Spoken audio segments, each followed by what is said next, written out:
afternoon, everyone. It's already 3 o'clock. I can't even believe how fast time is flying. I hope you've been really enjoying this, our first virtual festival. I have an incredible treat for you today. I want to introduce André Robert Lee. He is a teacher, producer, acclaimed documentary filmmaker. He directed and produced The Prep School Negro, and his recent documentary, Virtually Free, has been shortlisted for the prestigious IDA Documentary Awards. André is a natural-born teacher. He uses film as a jumping-off point for discussion and education, and he's visited hundreds of schools and institutions around the country with film-based workshops. Many of you know that the nation has a group travel program. We take people to destinations around the world to raise money for our journalism. Well, we won the lottery when André agreed to lead our group travel trip, the nation's civil rights tour of the South. And due to André's creativity, insight, and stick-to-itiveness, he brought the documentary we're about to screen today into being. It's called The Road to Justice. André, you have my profound thanks for all you do for the nation, and thank you for being here with this incredible group. Thank you so much, Erin. It's really a tremendous honor to be here and participate. This film is a really special film and very close to my heart. We watched it last night with the actual travelers on the trip, the young people and the adults, and it was quite something. And this is what I'll ask audiences to think about as you watch this film today. Think about how much you truly know and understand about this, our American history. We study, we read, we explore, we even talk to people, but how can you look a little bit deeper? And what does it mean to consider these issues on a deeper, more intense, focus level? That's what I challenge all travelers to do as we take the trip. So I encourage you as you watch the film to do that. Erin and I, we'll be back afterwards for a question. We can go a little bit deeper. But I want to give you that notion to start with. How much of our American history do you really, truly know, understand, and feel? Thank you. And with that, we'll start the documentary.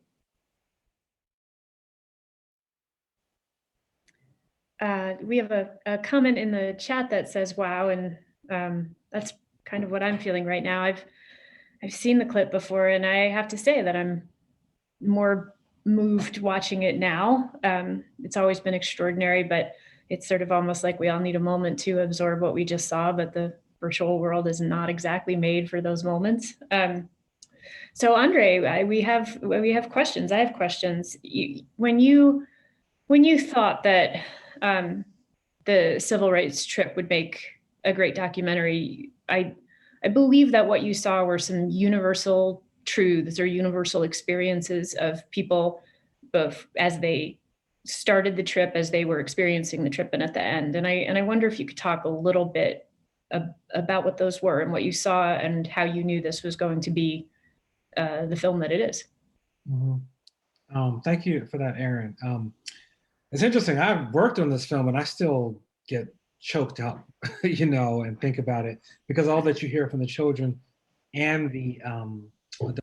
And I'll say this first. I think it's important for me to give a little honor to our friend Patricia Bosworth, who appears in the film. We lost her to COVID and other complications. She's one of our travelers. We lost her this past spring. And I just like to acknowledge her. I see her on the screen and remember how excited she was. And the whole time she had her little notebook out.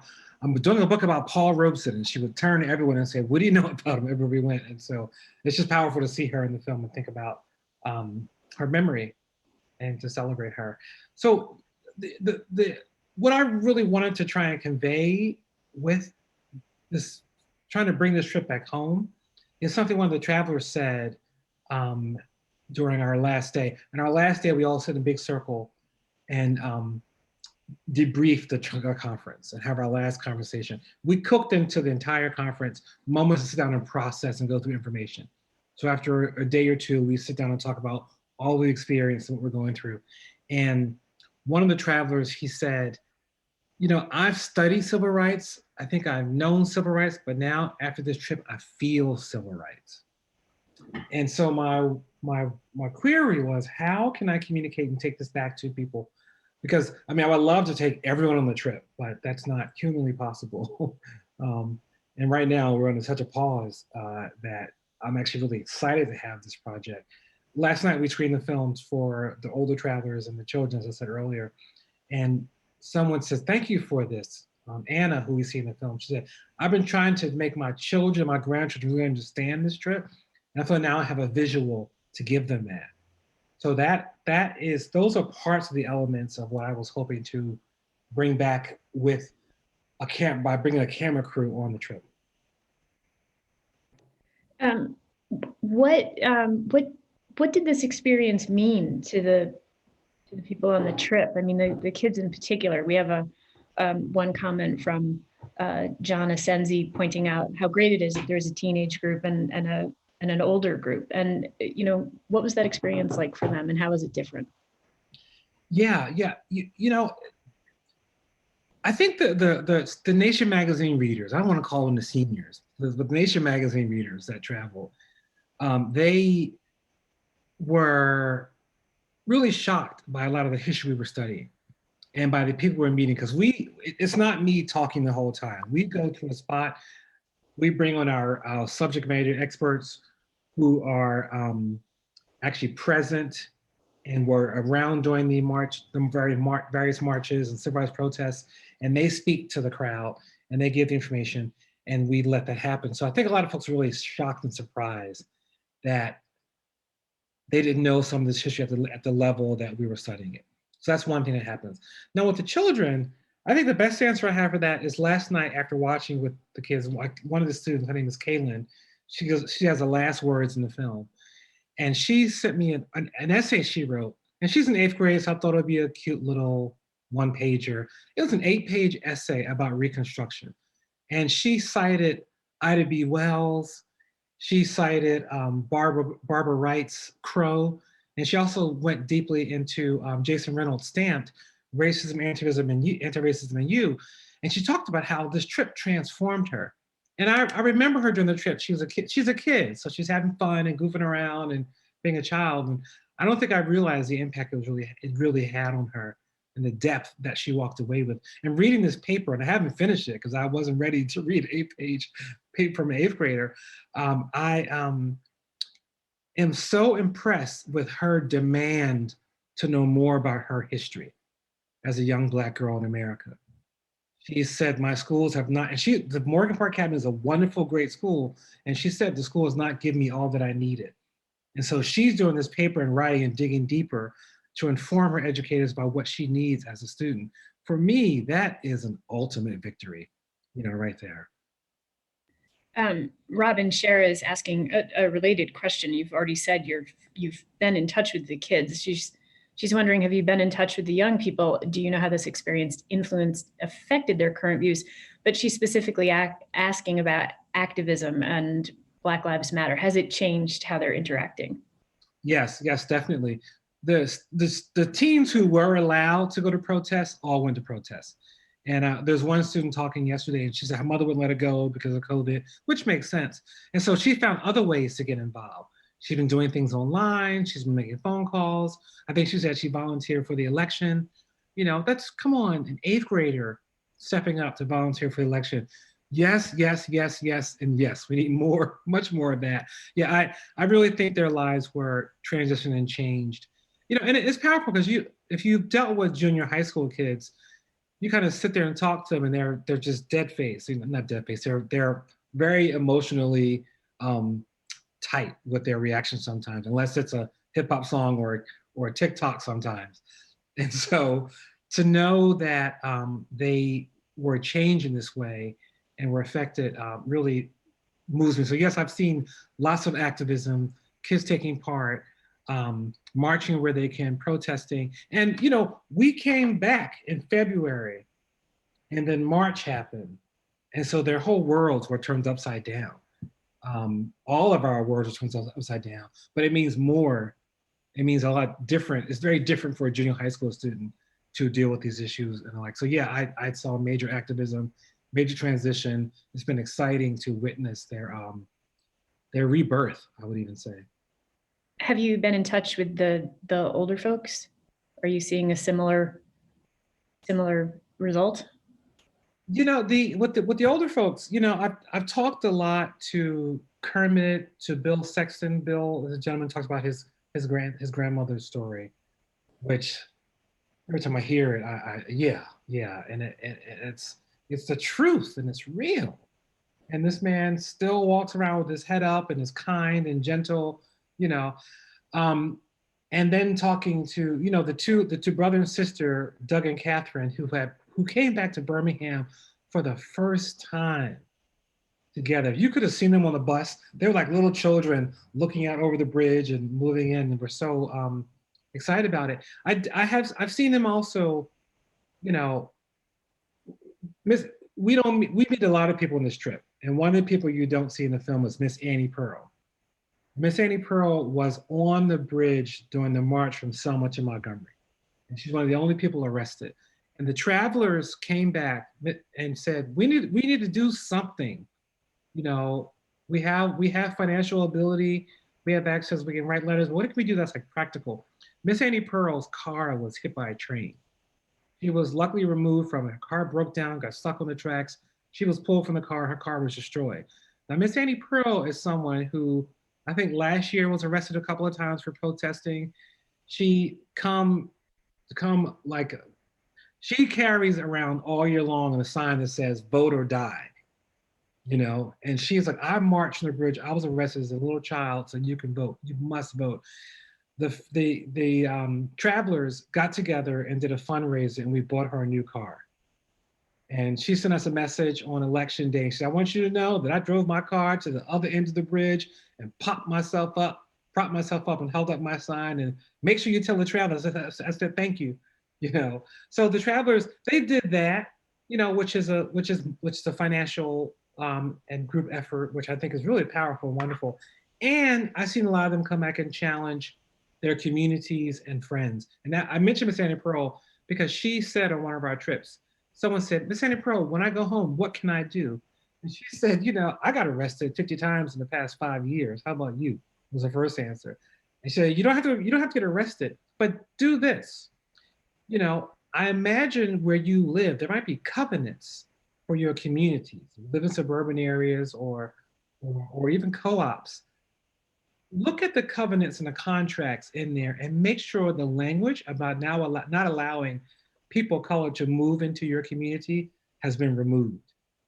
That may be a small thing, but that means something to me. So her note, she gave that little note, but I saw what she was doing. She was saying, "Don't sit back passively and let your community happen. You can step if you don't step up and demand change, change won't happen." She's phenomenal. We need some great people on this trip. Yeah. Yes. I want to build on that idea, the instruction of how to engage with your community. There are a lot of people in the chat who are saying that they didn't have this education, just as you already know. Debbie Val, and I'm sorry, Debbie, if I got your last name wrong, is wonders, what do you feel is the best way to connect the dots for people who still don't understand how the legacy of slavery impacts Black America today, and I would add America. The question continues. I have friends who are anti-racist, but still don't believe that systemic racism exists. Wow. Wow. Uh, you know, I think we're living in a powerful, interesting, incredible moment that I hope continues as a movement. Um, and the amount of new literature that's coming out, I think about the Frederick Douglass book, whose author, David, I'm not getting his name right now, who gave us another deeper look into Frederick Douglass. I'm thinking of Isabel Wilkerson's book, Caste. I'm thinking of all the incredible literature that's going to another level that can help us understand these topics and ideas and issues. Our let's go to the root of why we don't study slavery, we don't study civil rights at the level we need to. After the after Reconstruction, The doors of the Confederacy lined up to push education about our American history, certain sections of it, out of the classroom. I think they won a textbook case a couple years ago in Houston where they were even successful from having slavery being expanded beyond a paragraph or a chapter in the standardized textbooks. I say we all have the opportunity and the chance to be critical thinkers, to read and research and build our own programs. We can take a note from Kaylin, who I mentioned earlier, who has done this paper on Reconstruction because she didn't see it in her school curriculum the way she wanted it to be explored deeply. So we can do that research and go a little further. For your friends that don't believe that systemic racism is real, um, they're just denying the truth. I mean, I talk to people and I say, this stuff is not anecdotal. These are factual, historical pieces that we can trace back in our American society and analyze, look at the GI Bill, look at the Federal Housing Administration and the Fair Home Lending Group, all that happened in America. African Americans, people of color were excluded from participation in wealth, in health, in education, in housing. It wasn't, this is not me saying, I think that happened. These are actual facts. Systemic racism is not an opinion. It's a fact. It's a history. We are. When you look at racism in America, in the world, I say this globally, it's about 400 years plus older. Internationally, it's centuries old. John Adams studied the work of Aristotle to justify and explain slavery in America. Like that's how deep this is. I'm not going to go down this history path too far, but I will encourage people to look at the facts and the history. And with those friends, I have a dear friend who's been a buddy of mine since high school, and he was a very conservative lad in high school. I don't want to be too political, but he was a Republican in high school. I worked on it. He became a libertarian, you know. Um, uh, and he's doing well. And we've been having talks lately. He's working at the company right now. He brought me into work with them. And he said to me the other day, he said, you know, it took me 30 years to get what you were talking about, but I'm beginning to understand some of the inequities you were pointing out to me in ninth grade. Luckily, I love this guy, and he's a good buddy of mine, and we kept going. But sometimes you got to plant seeds in people's hearts and move on and do the work, because we need you fighting and deconstructing these systems that are in place. Help those people, give them information, give them books, tell them stuff, encourage them to come to the conversation in a lecture, get them to subscribe to the nation, and then move on and keep doing the work and hope those seeds you're planting will bring them forward. And I'll add this one more little piece, a little technical piece about the film itself. I've got to express thanks for all of this happening and then giving us this platform to screen it this afternoon. The version you're seeing is not the final version. It hasn't been color corrected. The sound mix hasn't been done. There are major change, not major. It'll look very different when it's complete. As a filmmaker, one has to say that. You probably didn't even see that, but I'm letting folks know for a moment you couldn't hear something or maybe look too dark. It's because we haven't tweaked it yet, but we wanted to be here and take part in this great affair. So that's why you got to see this version today. But the content, the story is intact. It's the wrapping. Yeah. Okay. I want to keep going on that line because you have extraordinary experience teaching around the country. So you use your films, and everybody should Google André. He has several. You use your films as a jumping off point for these discussions that can be difficult, and you have these discussions in all levels of all grades of school, but you've also had them in corporate environments and other institutions. What are the themes that emerge from the audience? You know, what are you hearing? And then how are you interacting? Mm-hmm. Mm-hmm. What's coming out of it? Yeah, I appreciate that question. You know, I'm pretty sure I can say this. You know, I spent the morning working with folks at Morgan Stanley, you know, and it was a powerful moment. We were using our other film, I'm Not Racist, Am I? And using tools from that to help people think about how to have these conversations. So the themes that come up or I should say the question that comes up a lot is, what can I do? People hear these issues, these concepts and ideas, and folks get stuck in like, oh boy, this feels, we're talking change on a seismic level. How can I be effective? And I believe in pushing people into the space and saying, you can be effective. You know, someone once said to me at a screening, I feel like you just stood me at the shore of an ocean and told me to change the ocean. And I said, you know, I kind of have. And what I'm also saying is, let's lock a million people arm by arm, side by side, shoulder to shoulder, and all get our spoons and dip into the ocean and try and change it. So I hear the pushback. I hear the systemic racism is not a thing. I've had people say to me, we didn't have racism here until you brought this conversation up in our institution, in our school, in our law firm, in our corporation. And I kind of giggle at that and say, oh, tell me more about that. You know, I walk in with my work, I'm not about pushing people in a direction, I'm not about pulling them, I'm about walking with them. And how can we get further together as we explore these concepts and notions and ideas? And I you know, I've been in some challenging spaces. I've had some major pushback. I've been called names. You know, I was in one area, and then and well, and here in America in a city, and there were kids outside who were protesting me being inside, driving pickup trucks doing 180s with Confederate flags in the back of the truck, saying, you know, you brought problems here. And I'm sitting here looking. This was a northern Midwestern state. It was Wisconsin. And I thought, you know, what are y'all doing with the Confederate flag here in Wisconsin? You know, like think about what's happening here. And you brought that liberal stuff here. And it was just amazing. But I was really happy to be there and lean into it. So the pushback happens. And then also I see the transformation and the change. So I'm sorry, the pushback and pushback of that level over a conversation. Yes. Yeah, completely. Which Wow. is which is and it's funny, it's when it's children, you listen, you go, you're saying what you heard at home. Because you can't have these deep opinions. You can't challenge us. I was just on a screen the other day and I loved it. I had it was just a talk at a school in the school in New Jersey. Um, and the first, because I gave a whole discussion about what systemic racism was and looked at our inequities in America related to the spread of wealth and access to wealth for people of color.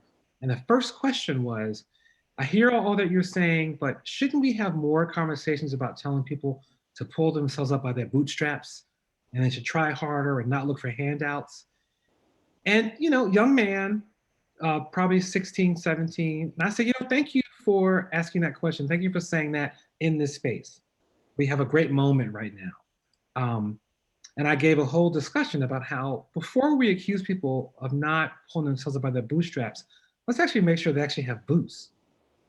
And here's what I mean by that, and went into that whole discussion to, even though I had given my talk on the distribution, the lack of distribution of wealth in America, he didn't get it because he was ready to make his point.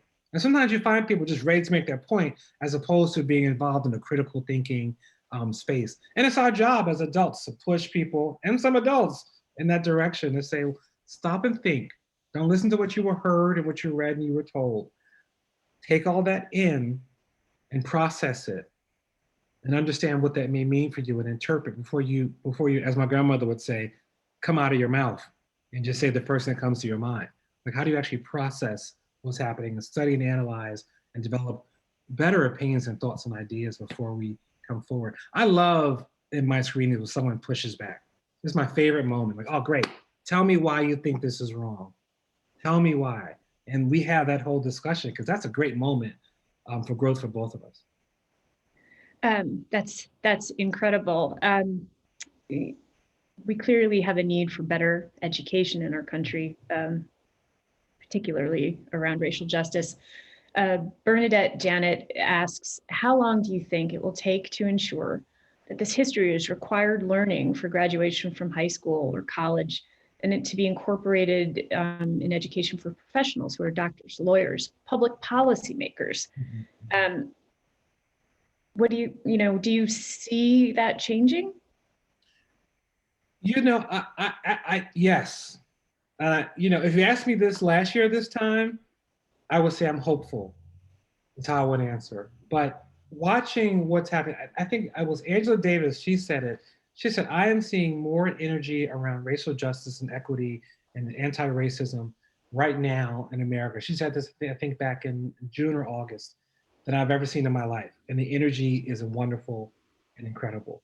And so, the in terms of the changes, I think that I want in education, for us to have more equitable and just and correct and true history being taught, and us to us for all of us to face the reality of our American society and our American and global history. I do see that change happening, and the reason I see it is I think about the things that my grandparents did not put up with my well the let me start over. My grandparents did not put up what their parents put up with. My parents didn't put up what my grandparents put up with. I didn't put up what my parents put up with.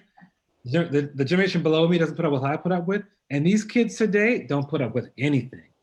And I love it. And what I saw in some schools that actually brought me in to consult, I don't know if people follow the Black At movement. There was a whole movement around the country, primarily in private schools, and expanded onto corporations, where folks were listing on Instagram and social media spaces about what it meant to be Black at a company, and being very clear and no longer keeping quiet, which I've done myself, keeping quiet about inequities and lack of justice in places where you didn't feel comfortable, you didn't want to rock the boat or get in trouble.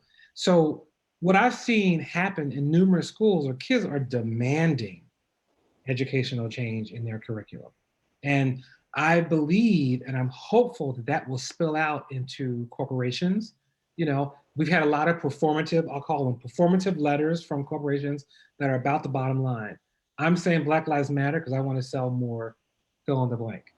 Right. But what I'm seeing inside some of those corporations is folks saying, actually, no, we want to do more than performative work. We want to dig deeper and understand these issues and complex and take as many people as possible into these conversations and explore it. Ben Duke has a question, and Ben, I'm going to tell you I lost it in the chat, so I'm going to paraphrase. And this is really a question that you might be able to answer based on your experience with across the country and with wide swaths of people as you move around the country with your films. He mentions the prior panel that had informed and passionate and important dialogue, and there was a suggestion that the 70 million-ish Trump voters aren't going to see these points, and I guess so. The question is, do you think that's true, or do you think that that everybody is redeemable? Wow, that's a real existential question. I know.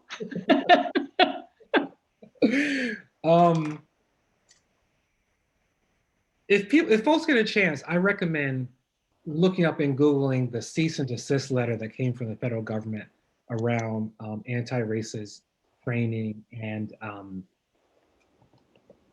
this work that I do. I lost some contracts and the speaking engagements because folks who were funded by the federal government had to cease and desist all work related to anti-racist training and all these issues because it was considered anti-American to have these discussions. That came from our federal government.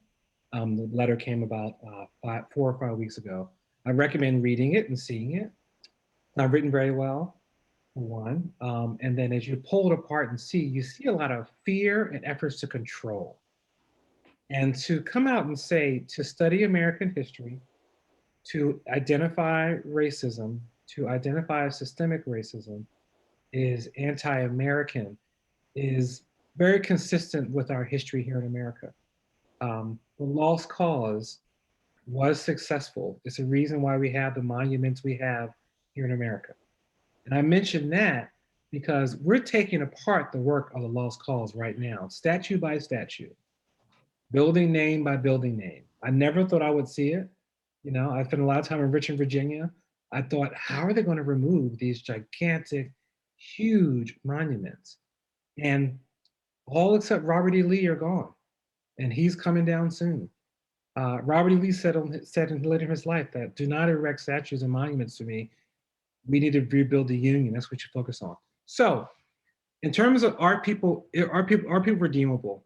Um, Call me crazy, but I would love to facilitate, show my movie to those 70 million people and engage them in conversation and dialogue because I believe that they haven't been informed about what's really happening, what's being done to them.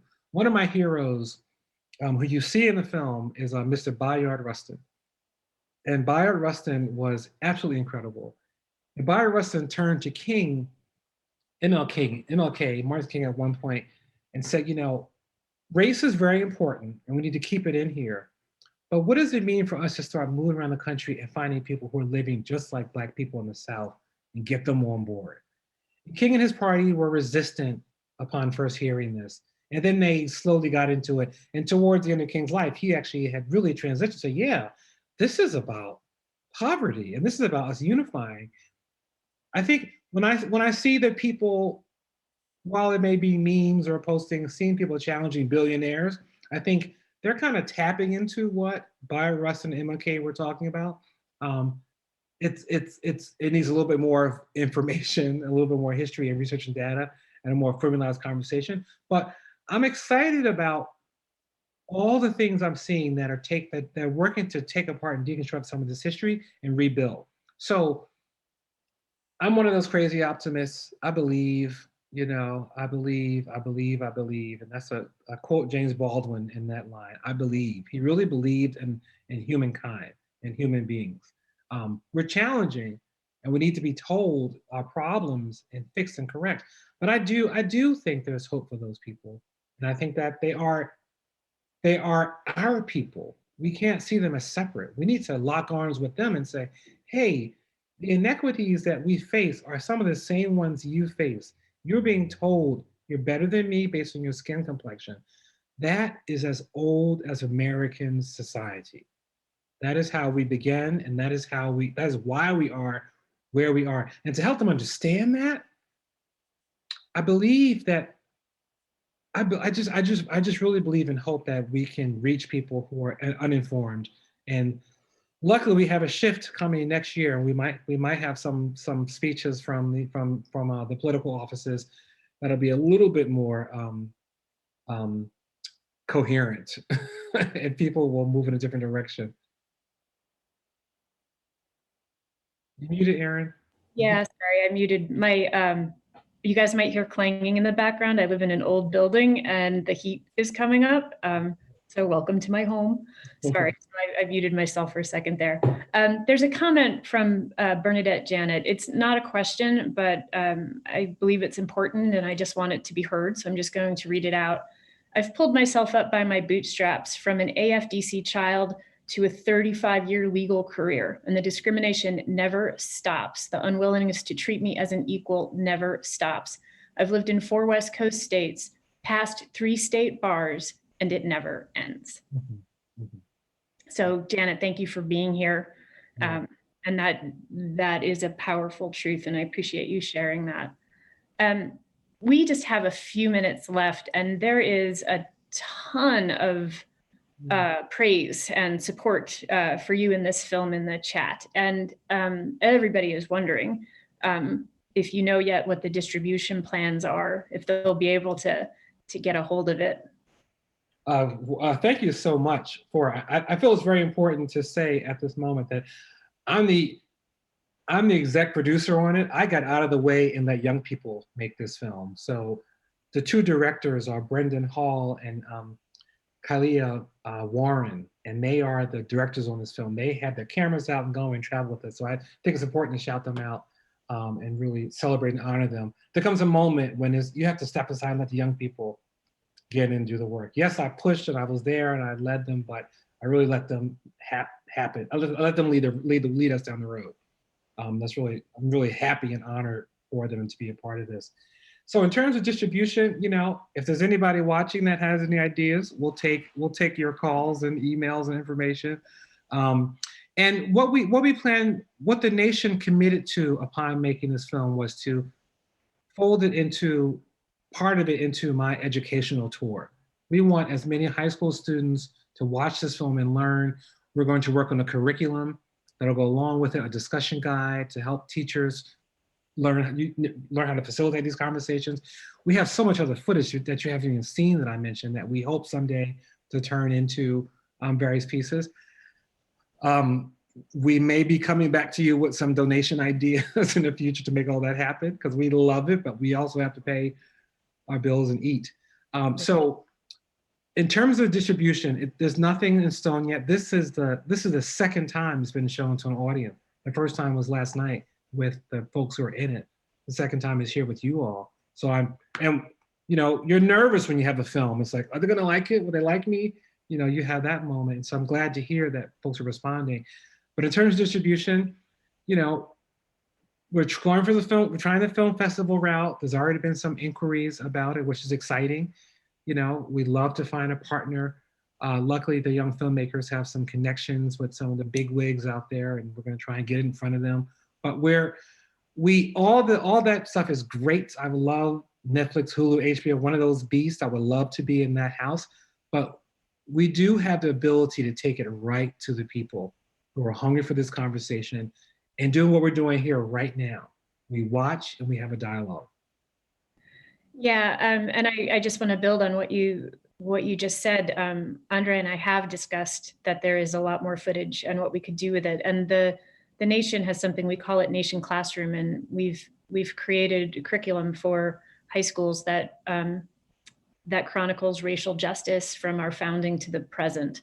And you know, we believe that education has to improve, and that this is an important, incredible area of conversation.